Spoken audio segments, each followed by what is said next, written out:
না পাবো আমি তত নিউজ প্রচার করে যাব। কারণ আজকে আমি আমার রাজকে হারাইছি, আমার সম্মান আজকে রাস্তা নেমে গেছে। তা আমি আজকে প্রেস ক্লাবে আসছি একটাই কারণ, সেটা হচ্ছে আমি আগামীকাল একটা নিউজ পাইছি যে হাইকোর্ট থেকে আমাকে নাকি নোটিশ পাঠানো হবে, আমি নাকি অনেক বাজে বাজে ড্রেস পরে নিউজ করতেছি। তো আমার কথা হচ্ছে আমি যদি বাজে ড্রেস পরে আমি নিউজ প্রচার করি, এটা আমি মেনে নিলাম, হ্যাঁ ঠিক আছে আমি বাজে ড্রেস পরে নিউজ করেছি।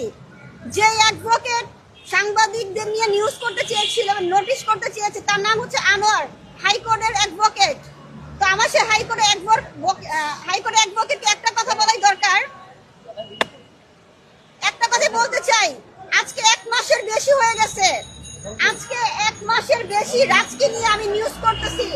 কই আমার জন্য তো রাজের পক্ষ থেকে, মানে রাজের মাকে, রাজের ফ্যামিলিকে এই আনোয়ার সাহেব অ্যাডভোকেট একটা নোটিশ পাঠানো হলো না?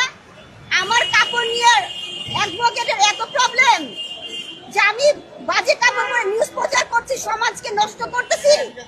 যদি আমার কাপড়ের প্রবলেম হয় একজন অ্যাডভোকেটের, তাহলে আমার সাথে যে প্রতারণা হইলো রাজের ফ্যামিলি, একটা হিন্দু ছেলে টানা 2 মাস আমার সাথে ছিল,